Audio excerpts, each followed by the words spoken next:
Sehingga al-qatil wal maqtul finnar. Nah itu seperti itu kalau nggak kita pakai riwayat nggak bisa, kita masih pakai logika yang qatil di neraka, yang maqtul di surga. Maka jangan-jangan kita di Indonesia bisa saja kita ini Islamnya luar biasa. Karena justru di Indonesia itu kita dakwah.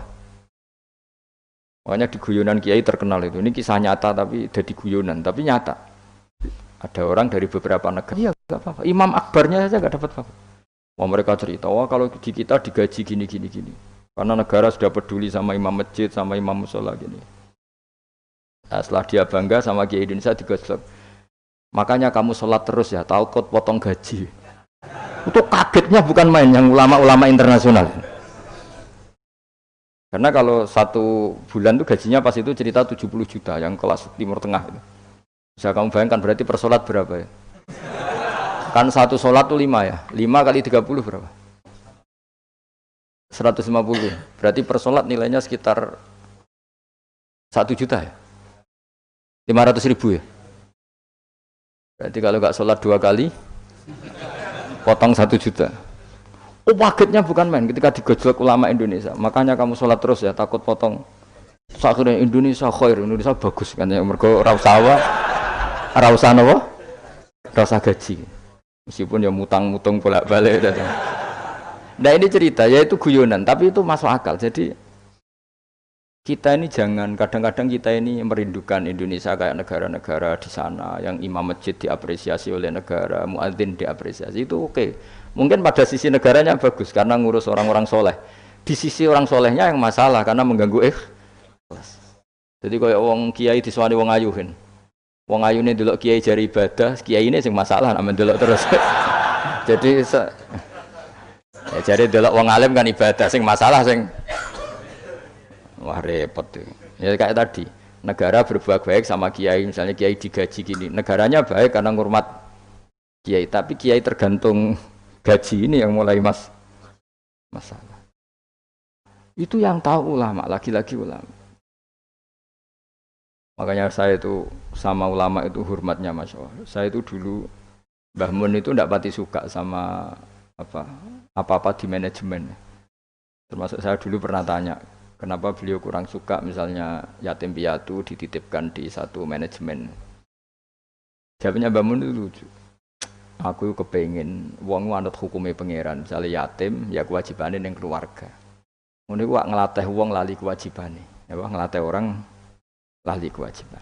Jadi misalnya saya punya kakak meninggal, anaknya misalnya yatim, atau punya adik meninggal, anaknya yatim.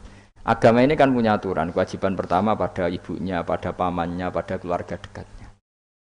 Tapi lalu era modern itu, tentu yang bikin yayasan yatim piatu itu bagus, karena niatnya menampung yatim piatu. Oke, itu bagus, niat yang bagus. Problemnya di keluarga yatim tadi. Dari terbiasa merasa itu punya kewajiban ngurmat ponaan, gara-gara ada yayasan dititipkan. Berarti corong Jawa kulino tinggal gelanggang. Tapi tetap hukumnya Allah yang wajib siapa? Pak D, Pak L-nya. Tapi ketika ada yayasan dititipkan. Makanya kadang ada kebaikan itu bagus di yang bikin karena niatnya baik, tapi tidak bagus untuk yang kita. Karena terus nanti orang itu terbiasa meninggalkan apa? Kewajiban. Lalu itu bahaya, kalau ini begini terus itu bahaya. Bahayanya tadi, coba kalau dia di rumah keluarga, taruh saja gini, punya Pak D 3, yang peduli 1 saja, itu sudah kayak anaknya sendiri, plus ada rasa, namanya sama ponaan itu ada rasa, belum ada misanan, minduan, tetangga. Kira-kira dapat limpahan kasih sayangnya banyak mana daripada di yayasan? Banyak di keluarga. Meskipun yayasan itu ya bagus, tapi tetap tadi nggak boleh orang itu meninggalkan apa? Kewajiban. Itu cara berpikir ulama. Orang harus dilatih tanggung jawab terhadap kewajibannya sendiri. Makanya tadi ya, jadi pepatahnya itu. Tapi tetap yayasan itu baik. Tapi problemnya tadi, terus wong kulino tinggal gelanggang cara Jawa. Profesi yo gitu. Misalnya ben pinter di pondokno. Sebetulnya al-madrasatul ula itu ibu.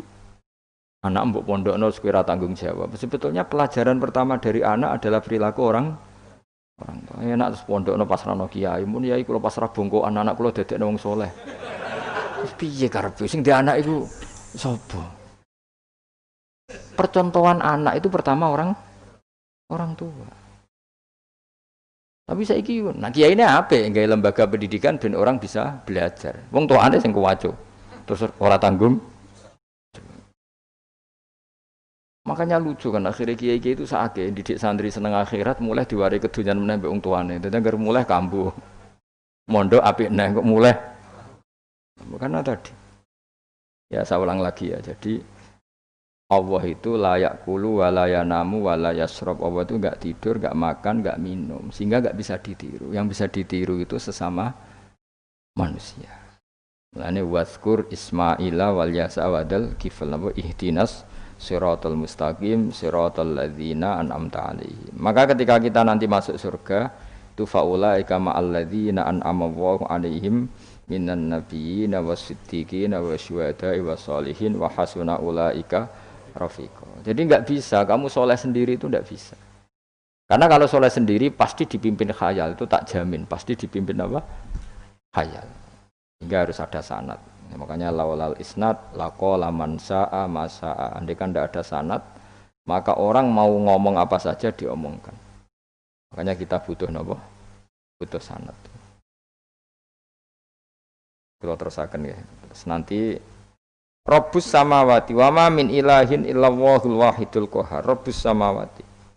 Pangeran iku sing pangerani pira-pira langit wal ardi lan bumi. Wa malan perkara bainahuma antarane samawat lan ardh. Al azizu turdat sing menangan, al ghalibu sing kang menangan ala amri. Ing atase urusane Allah. Al ghafaru kang akeh nyepurane li auliyaihi maring pira-pira kekasih Allah. Kul ngucap sira Muhammad lahum maring para kafir Mekah zaman iku huwa nabaun azim. Huwa utawi iki iku nabaun azim. Huwa utawi ikilah Quran misalnya. Huwa utawi ikilah Quran iku nabaun cerita azimun kang gedhe. Antum kang utawi sira kabeh andu saking Quran iku muriduna iku mengo kabeh. Ail Quran itu keseute Quran aladi kang ambak tukang cerita ingsun kum ing sira kabeh fi iklan ladzi. Wajib tu lan teko ingsun kum ing sira kabeh. Fihi napa fihi nu? Wajib tu kum fihi. Wajib tu lan nekane ingsun kum sira kabeh fi dalam Quran bima lan perkara la ya alamu. Layu lamu kang ora den kinawuri apa ma ila biwahyin. Wa wa qauluhu ma kana liyamin ilmin bil malil ala iku nabaun azim. Ku cerita yang besar. Maka ora ana iku liya kedhe ingsun min ilmin saking pengetahuan bil malil ala kelawan percakapane malaikat papan atas yaril malaikati idyaktasimu nalikane berdebat sapa ngake fisani Adam ing dalam masalah Nabi Adam hina qala wa ta'ala inni ja'ilun fil ardi khalifah in huwa ora ana ta kabeh iku in iyuha ilayya maka nal yamin ilmin bil malaila ala idyaktasimun iyuha ma yuha tegese ora den wahyu ana ilayya maring ingsun apa illa annama kecuali sak temne ingsun ani sak temne ingsun nazirun iku wong sing ngekeki peringatan mubinun kang jelas oleh ngekeki peringatan bayinul ingdar tegese banget oleh ngekeki peringatan. Waskuran iling sira iskolan alkane dawa sapa rabbuka pangeran sira lil malaikati maring malaikat inni khaliqum basyaram mintin. Inni sak temne ingsun khaliqun dat sing gawe. Ingsun gawe basaron ing manusa mintine sange lemah. Wa utawi basar iku Adamu Adam.